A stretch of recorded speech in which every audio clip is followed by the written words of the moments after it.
Hello everyone and welcome back to GT Racers. Today we will install the sport shifter into my Alfa GT. The sport shifter is of course it's like a linkage that will shorten the distance that the gear shift is traveling when you are changing gears. Very easy sounding, sounds like no problem at all. Of course, it will be a lot of problems, it's always a problem, but it will be fun. And how will I know how to do it? Because I have no clue how to do this. Well, thankfully, when you buy something from Novitec or Squadrasportiva by Novitec, you get the instructions. I'm very happy for that. The instructions is on 3 papers, or no, 3 sides. In total, it is it's 9 instructions. I will show you for every moment, different moment when I work here now. I will also show you a close-up on every picture with the instructions, so you will see what I'm doing and how Novitec wants me to do this in the right way. Before I start installing the sport shifter, let's go into the car and measure the distance now when I'm changing gears. How much does the gear stick move in centimeters? Let's do that first. Okay, let's try to measure how far does the stick move when I'm changing gears. In order to measure this, I have of course a classical carpenter ruler. Let's start with, here we have it in neutral, and let's put it in number 3, the 3rd gear. Now we have a distance of the outer edge of the knob is at 10 centimeters. The center is somewhere around 12 or some few millimeters over 12. And when I go back down to 4th gear, the outer edge here is 25 centimeters and we have around 23 centimeters in the center. So that means it travels almost 15 centimeters. Yeah. It will be interesting to see when we have installed the sport shifter how much less it travels. Another thing too, I don't know what will happen also with it's a pretty loose and rattly gear shifter, so I don't know if it will be more firm or it will be continue to be this rattly.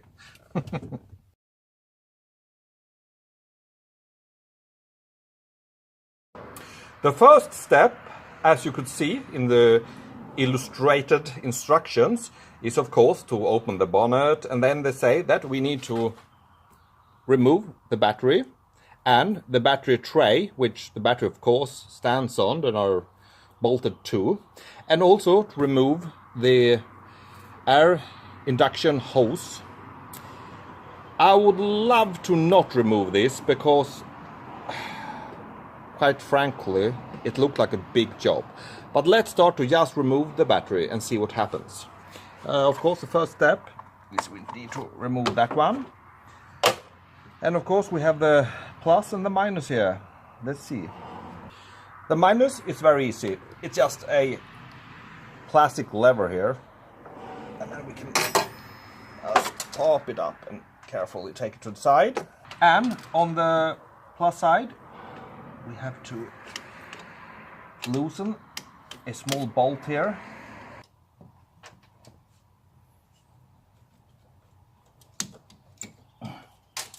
Oh, I like that. We could loosen that. Let's try to carefully put it in like that.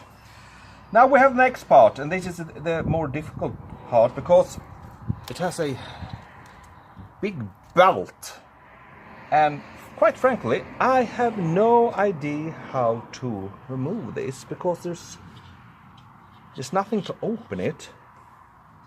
The only thing I see is a bolt down there in the tray. Maybe I'll try that. It's like a whole science just to remove the battery, but I managed to remove one bolt from underneath there, and now you see it starts to loosen here, and hopefully, yes, here it comes. Look at that. I managed to remove the battery. Oh, very good. And now, as you can see down here, we have the battery tray. I will see how it's fastened to the car. I think we first have a plastic plate. Very dirty. Throw that out. And here we have the metal tray, and underneath here I can start seeing the top of the gearbox. You see it down there. But let's start with this. We need to remove this. The tray, it looks like it has 4 main bolts. You see 2 of them there, and down here we have 2 more. But I am a little bit worried because the fuse box is also bolted. You see the 2 black bolts there, and of course we have one small metal here that holds the plus side to the battery. But those, I don't think it will be a problem. I only think that the fuse box will move with the whole tray. Yes, we unscrew the 4 and then we'll see what happens. Oh, this is getting more and more fun now. Yes, I have to remove the fuse box because everything is connected. The metal over there, the small one with 2 bolts, the big tray, and the 2 bolts. Now, there they are, the 2 bolts there. I have to remove them, otherwise I can never get this out. Oh, it's so fun working with cars. Now, the plus side, the plate is removed from here, you can see, and now it's getting more and more loose. But of course I still have the more problematic 2 screws here. The first one, you can barely see, I can get, but I have no idea how to reach this one, because I need to reach it from underneath or somewhere. But we'll start with the one I can reach, and then we'll see again what happens, or if I have to find some other solution. Well, and again, it's getting worse, because I can't remove the final screw. Let's see, down there. One is gone, of course, that I could, but the final one, it's behind the fuse box. So even though, even if I can lift everything in the fuse box, it's still behind the fuse box and the metal. So now I have to remove the air intake. There is no other option. And so for doing this, you can see there's a latch there, and one latch. Oh, let's see, now we can see it down there. It's difficult to see. There you see. So now the air intake, it's almost loose. I wish I could show you. See, all the way down there. But to remove this the whole box, I need to disconnect this, whatever it is, some sort of sensor probably, because I find now that the air intake, the box for it underneath, is also screwed onto the fuse box, but from underneath. So soon it feels like I have to jack the car up and remove the under tray and start trying to get from the underneath. because it's really difficult to remove the battery tray. I think that there should be a video called how the hell do you remove the battery tray from an Alfa. Okay. Nothing more to do, just continue. The thing I'm doing now is to remove, you see, the steel band that holds the hose with the air filter box down there. So I'm removing that first, because then we can get one thing off so it gets easier to move, because it's so tight down here I can't get my hands in there. And success! I have now removed the hose, but I need to be careful. I don't want to destroy the mouth there. And let's see now if I can be so lucky. Oh no, I forgot. I need to remove that connection first. Oh, it's ridiculous. I can't get that connection to release the hatch. Seriously, it's a catch there, and you see the sensor inside. I just want to slide that out, but I can't. How much I try to get this release, I can't get it out. So now I will bloody take that bolt there, and it's another bolt there, and I will remove them and take off the whole top and then slide it hopefully out, and then I can get the box out. I'm such an amateur. Oh my god. If I would be a car mechanic, it would take me 10 years. I have managed to get the top off the air filter, and now it should not, of course it will be problematic, of course, that's the whole fun of this, and I need to just wiggle that out. Of course the fuse box has 3 screws, bolts, whatever you call them. There was 2 here, one I still have not removed, but there was one more underneath the battery tray, and that was connected. Let's see if I can see. As you can see, that screw there was connected to the air filter, the air intake filter, and in there I have the final screw, and it's almost impossible to reach in there, but I will try to reach in. Hopefully I will get it out. Well, I gave up on the battery tray. The battery tray is still connected to the fuse box, but since I managed to, let's get some light too, but since I managed to unscrew it from the air filter, I will, there you have the other part of the air filter. I can't get it out right now, but I will do it later. Now we have the gearbox, finally, 3 hours. Yes, finally we are down to the gearbox. If I understand this correctly, this is, I don't know the name of this shit, but we will remove this, and on that we will have this ball joint, and this will be connected on top of that, and this one will be sitting around here. And then you see the 2 holes, they are just, now we need some better lighting. Okay, a little bit better lighting. The 2 bolts you see straight in the picture over there, those I will loosen, because on top of those will be 2 distances that makes this link to come up 4 centimeters about, because otherwise it can't, because here you have a rubber thing with a something, probably a very important thing underneath, so we need it to be on top of here.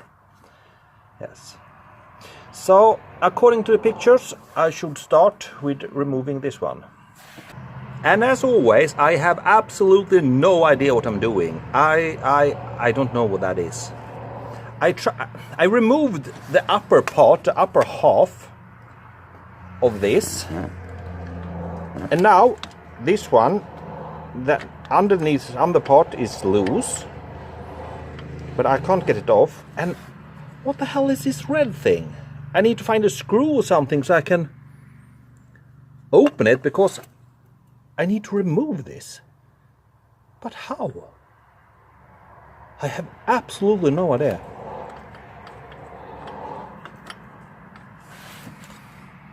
Now, finally, this is off from the ball. This is a GT model, so the instruction is a little bit different. If I have an older, like a 1459 Alfa, then I would replace the head here and put these on, and that would be on the fixed ball there. But since it's not like that, I will keep this one, so I will only install this one, and in there, and this ball will go on top of the old head. I hope you understand. So now I will try to reach in and loosen those two bolts. And as you can see, these will just be screwed on, and with the distance on the other side in the both holes, and screw back for the, yeah, like that. I'll try now to get in and fasten these so we can try. Hallelujah, or whatever. I have managed to get it in place. It took me, 2 hours. Mostly because of, let's see if I can have the two bolts there. They're new bolts now, but one of the old bolts had a so badly damaged thread, so it took 1 hour to get one of the old bolts out. But now everything is in place with the distances, and now you can see both the ball heads, the old one and the new one. And of course I will put the gear changer on the new one, but I need some grease first. Yes, we always need grease. And it clicked on very nicely. I just need to turn the red plastic now so it locks the ball head, and then I can try and see how it looks from the inside when I'm changing gears. And now we are back in the car again. We have put in the sport shifter changer, and let's see now, do we have any difference? Before I said we had 10 centimeters at the outer edge of the knob, and let's see what happened now.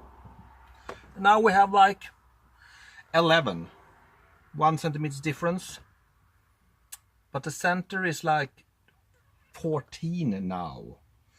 But let's see what happened when you go to fourth gear. That's a huge difference. That's a difference between like 3 centimeters difference. Now we have the center of the knob is like on 20, and before it was 23, the center of the knob.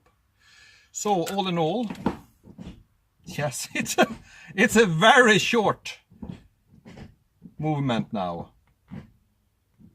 Yeah, very good. Do I have any final words about this procedure?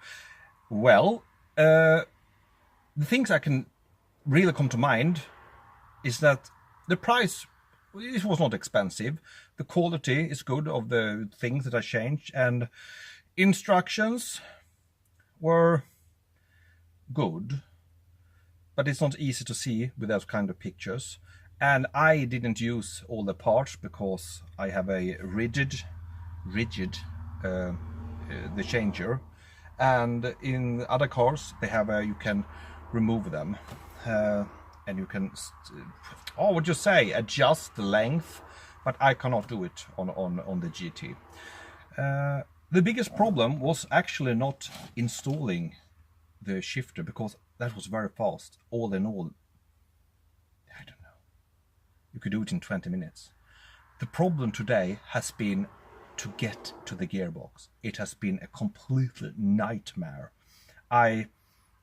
Just to get out the tray, the battery tray, was crazy, and in the end I couldn't get the last screw out that connected the fuse box with the battery tray, so I just what to say, just stand it on the head straight up. But that also, the problem with that is I also had to remove the air intake hose and everything, and I have not had room to work, because the arm which I put in, the back end of them, you took out the 2 screws that are holding the gear weight, so, and removed them and took the new screws with the distance and everything, but that is under everything, so I had to work straight down and under, and it was been a nightmare.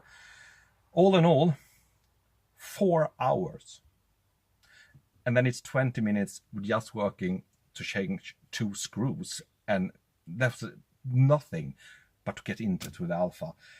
I think that maybe if I had, if I were in a bigger garage and I could elevate the car, maybe it would have been easier. I don't know. Never mind. I hope you like the video, and please see my other videos and give me a comment if you like it. I have already removed the air intake. Maybe I should put in a sport. I have a sport filter laying somewhere here. Maybe I will continue and do a new video at once. Oh, never mind. That will be for tomorrow. Have a good day, and see you soon again. Bye.